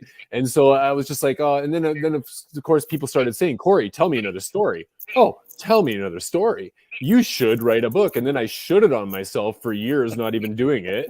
And then finally I wrote the freaking book, and then it ends up being an Amazon bestseller. And then the next thing you know, now I'm going into authenticity coaching and training actual authors how to be more authentic in their writing. So how did that even happen? Right? Like it all Life started is with, bizarre. but it's just one of those things where you don't even know your untapped value. A lot of us, we look at ourselves and we go, oh no, that's not valuable to anybody. Well, guess what? Maybe the mess in your message might actually be value for somebody. It doesn't have to be for the whole world, but it could be for somebody that actually needs to hear that message. That's what I came to realize, you know. It's so we talk quite open and honest on our channel about mental health as well. yeah, And it's a big one. you know, it's we get messages on a daily basis off people from all around the world telling us how our videos have helped them in one way or another, and that's like really, really nice, because it's something that we never thought that, we never thought our videos would even be watched by anyone, never mind inspire someone or, help them through a dark day. So that's been like, I always sort of sit back and go, when I get these messages, it's like, wow, that's what I want to do. That, if I can help people through my videos, then I've achieved something, haven't I? And that it's just, it blows my mind every day. Obviously, well, that's what we did last week. Veterans Mental Health Special. Yeah. What's going on there? Yeah, so we support sort of 2 mental health charities that we've become patrons of since sort of doing this. And one of them's No Duff UK, which is, for people of the uniform and stuff like that, and what they do, the work they do is absolutely fantastic. And then there's another one called Just Me Mental Health, which, there's always someone online to speak to and stuff like that. So, and it's nice that obviously I've got to know the people who are running these charities now, and they've come back to me going, I can't name names, but we've had a few of your supporters who have come over to us for help. So that's really nice that we can actually use our platform to help people, and even if we're not helping them directly, we're giving them the links to find the help that they need. So, all that makes dealing with all the trolls worthwhile. Yeah, I really feel what you're throwing down there, actually, because like for myself anyways, like I'm in the self-help game as far as being a speaker, or for that matter a coach. And so for myself, like I've found that there's a lot of people in this industry that regurgitate the same information. There's a lot of this, there's only so many things that you can talk about when it comes down to it, but it's all kind of how it's presented. And for me, I just kind of came to realize that I wanted to use my platform. So yes, I was in this status role at one time, but I wanted to allow people to realize that the problems and the things that I dealt with are very relatable to the average guy that's out there doing his job, his job, right? So for me, I literally call this, I don't mean to sound creepy, but I'm going to show you mine if you show me yours confidentially. Like if you can go through my training program and you can actually like do your homework, and then after you do your homework, you actually read a chapter in my book where I really show that exact struggle of one of my core values and really how that impacted me. And then I inject my truth into the end of the chapter so that I'm accountable and basically saying the reality of what I should have done in that situation, but I strayed from my values, and that's what caused me to actually be inauthentic. So it was like kind of a domino effect of why I went through these pitfalls. And so I guess all I'm trying to say is that for a lot of people, it's not necessarily having to be an expert. It's just having those first 5 letters. It's the experience. And so like if it, and if you've walked the walk, you can impact somebody in your realm that wants to understand what it was like to walk the walk. They might not even have to be talking to the therapist. They might just want to be able to understand what it was like to deal with that and how you got through it. right? Yeah. So that's kind of what I did with my book. And so I literally have people doing my course now, whether it be one-on-one or video training. And I'm like, hey, cross-reference this, have some fun with it, read some entertaining stuff at the same time, but understand I'm just like you. I'm no different, you know? So it's kind of an interesting angle to go in on it, is all I'm saying. I had issues in my past that were caused, which is partially what led to my medical discharge from the Navy. And I spoke about it when I did my podcast with Tim on his season 3 show. And the thing that got me more than anything, you both seem to be sort of along the same wavelength of this, is the sheer number of people that go through something that does affect their mental health, that they don't think they've got anyone in the world they can relate to. So they say, I'm not going to talk to someone because this is my problem. And they don't realize the individual aspects that make it their problem. Yes, it is their problem, but there is hundreds, if not thousands of people that they can relate to. And far too many people seem to sort of inwardly digest and go, it's staying here, it's mine, people won't understand if I talk about it. And then when they eventually do, they go, oh, I feel so much better now because there's not just me, there's the person next door to me might have the same issue, the person across the street, there's hundreds of people that are all in the same boat, and not one of them seems to understand that there are other people there to help them until they do get it off their chest.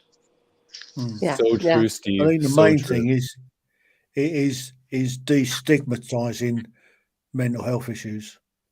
And I think if everybody gets on that message that it's okay to be not okay, then it's out in the open and it can be dealt with, and people can then fix themselves or be fixed by bringing out the problems and sharing it.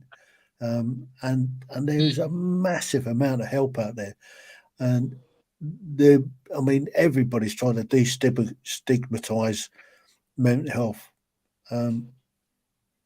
and I think it's the single biggest problem we're going to be facing in the future, especially over the last 2 years, what we've been through, and the amount of people that are going to come out at the end of that with some sort of issue. That's literally why I was just gonna say that's literally why I called my book "Take It Off." It's not about taking it off the stripper stuff. It's actually about taking off the layers. No, I'm not even exaggerating it. It's about taking off those layers. Like, those are the layers that we get stacked on top of us. And when you're actually in that position where you feel alone, where you feel like you can't relate to anyone, right? Like, I understand that in a big way. And, you know, you bottle it up, and then eventually something happens that's not really all that good. It's either something's coming out of your mouth that's completely inauthentic, or you're doing something drastic. And I just, you know, if I can help even one person to not deal with that, then my job's done. But I've helped a lot more than that, and I'm happy I am. I'm going to continue to too, whatever it takes to continue this mission. I'll do whatever it takes. People build up a wall, and especially men. You know, I think there's a bigger stigma about men talking and being open and honest. You know, and I think they build up a wall, and you know, it's like Simon. You know, Simon has spoken about it quite a lot on our channel, and you know, after he's spoken about it, when he sort of opens up, God, that night I must have had about 50 messages, you know, of messages of support, but also, you know, I'm dealing with this, and you know, and then I got chatting to other people, and you know, I think once one person stands up and says something, it encourages others to do the same. Absolutely. Which, you know, it's not fantastic that everyone's dealing with mental health issues, but it's fantastic that you can encourage people to get help and to talk about it, because I think a lot of people just need someone to talk to, you know, because a lot of people bottle it up and keep it all inside. I think just to be able to, even just, you know, sitting down with someone you don't know or someone you do know and getting everything off your chest is quite like a weight off your shoulders at times. It might not fix what's going on, but it's taking that weight off, isn't it? And getting help and support off someone else as well. Yes. I think as well as the stigmatism around it, though, there's two other aspects, isn't there? Which is a personal opinion only. I mean, this might not come in line with either of you three, but the first one is, so many people don't realise that they're actually going through something that is classed as mental health, because for months and months and months, when I was having my own issues, people were saying, mate, you need to go and talk to someone. I was pretty much going, F off, I'm fine. What are you on about, pal? And it wasn't the whole like man up and deal with it situation. It was purely like up here. I was still myself. I was doing it. And it was only when someone sat down and went, when was the last time you done this? You done that? You say that you're not yourself. Think about it. And the other thing is the other end of the spectrum where like the word depressed or depression is used too much at times for people who have no idea what real depression or mental health issues is, which comes back to what you're saying earlier about some of the social media people. Like, I only got 100 likes on my picture. I'm so depressed right now. And every time I hear that, I think I just want to strangle you right now. Yes. Because people that cannot bear to put the clothes on and get out the front door of the house in the morning because they are going through something that is, it's like a prison cell in their own mind. Yes. And someone who has never had an issue in their life is putting it out there that they're depressed because of something so trivial. And you think, you're not depressed, you're having a bad day. There are people that quite literally are considering ending everything because they don't think there's anything they can do with it. Yes. And it's, instead of having the stigmatism around talking about it, it sort of makes talking about it so bad when people do say, I feel like I'm depressed, I've got XYZ going on, and people go, oh yeah, me too. Like my last photo I put on Facebook only got 1,000 likes instead of like 5, and you think, oh. Yeah. I think that, I resonate with that in a big way, Steve. Like, I really do. Cause like, I think back to, I don't know if you guys saw the video, but Simon Sinek actually is really good. He did a video kind of on that subject about how the addiction to social media is one of the, like, as far as the emotional reaction that you get from the like, the love, the anger, the sad, whatever the emoji is, you get a little injection of it every time when somebody responds that way. It's that approval or disapproval of what you're doing, and it can really weigh on you. And I think that this generation in particular is very they want to have everything easy button. Like, it's just like, I want to be the CEO of the company next week, and if I'm not, I'm a failure. And it's kind of like, and it's just a lot. And so like, our generation is like, we understand you have to work your way to the top. You start off as this and you go. Whereas this generation is kind of like, well, hell, why haven't I solved all of the world's problems in 1 week? I've done something wrong. You're kind of like, it's just kind of a weird place to be. Everyone compares themselves to other people, Yes. and you can't, because we're all individuals. Well, I'm afraid we've gone over our 2 hours now. Uh-oh. That has flashed by. Is that my fault? I was a little bit worried at the start that, are we going to be having enough to talk about? We've had far too much to talk about. Yeah. It was good. And my phone's dying. I want to put it on charge. So before it dies, I'm looking at doing another special, a mental health special, week after next. Would you guys come back and join in the conversation? Yeah, let me know. I'm scheduling like crazy right now, my friend. So I'll slide you in. I'll block you off in the calendar. It's this time on a Thursday. So it's a Thursday, 7 till 9. I'll ping you out the links to come and join the show, and we'll talk the whole 2 hours mental health. I'll get some other mental health experts in, and we can thrash it out, and hopefully somebody will save somebody's life from it. Yeah, and I'll get Simon to jump in on that one as well. Please. And I just want to let you know, Steve, what you said there, that really, like, it did actually, really resonate what you were talking about there. So your angle is bang on. Like, you're just seeing it through your perspective, and I can totally appreciate that, right? Like, it might be different than what's going on through my lens, but I can relate. Like, I totally get what you're saying there. So yeah, thanks for opening up about that. No, cheers. I think that's the big thing, obviously, is like everyone's got their own thing, as I said, and they don't realise how similar it is to other people's, because people aren't prepared to talk about it. But mainly because they don't realise that something's going on in their life. So I'm just going to drop you guys down. Just going to drop you guys down, and then I'll finish the show with a a sting. Make sure you go And, and subscribe to Ship Happens. Ship happens. yeah. Subscribe to Corey's book, Ship Happens. Well, and I'll put my plug in. Takeitoff.ca. Go get yourself a damn good book. Be entertained, inspired, and educated all at the same time. Giver. Yes. That's it. Brilliant. That's all I got. Right. Thanks, guys. Well, that 2 hours has flashed by. So I'll just thank you guys for joining in, listening, and we'll do it all again, same time, same place next week, 7 till 9, Thursday. And the following week, we're going to go back in with another mental health special. So in the meantime, thanks for listening.